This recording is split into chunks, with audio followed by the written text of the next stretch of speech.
In today's video, I'm going to teach you how to transfer Migrate Google Workspace account.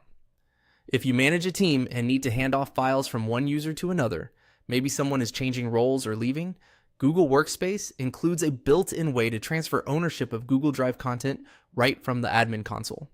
This moves ownership of docs, sheets, slides, forms, and other Drive files the user owns to a different account in your domain, while keeping existing links and sharing in place so work isn't disrupted.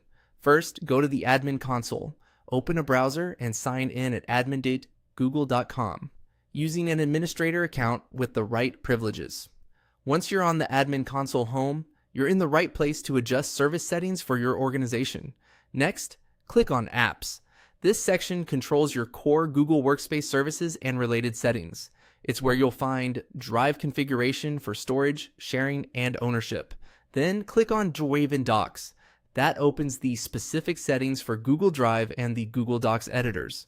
From here, you can manage policies and access the tool that reassigns file ownership between users.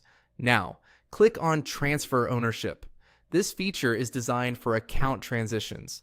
It reassigns ownership of files the source user owns to another user in your domain. Keep in mind that shared drives are not affected. Shared drives own their content, not individual users.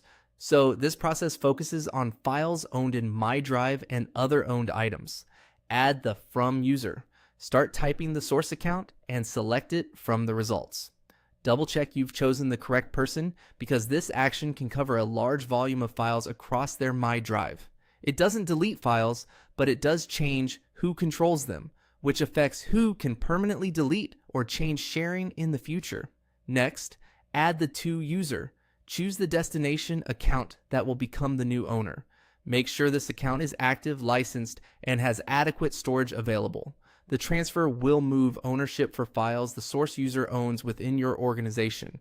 Sharing permissions generally remain as they were, and existing links continue to work. After you submit the change, Google processes the transfer in the background. Large moves can take time, and notification emails may be sent as the transfer completes. For smooth offboarding, wait until the transfer finishes before suspending or deleting the original account, and have both parties verify access to critical folders afterward. And that's it. You've used the admin console to migrate file ownership between two Google Workspace accounts without disrupting collaboration. If you need to repeat this for multiple users, simply follow the same steps, confirm the correct accounts each time, and allow time for processing.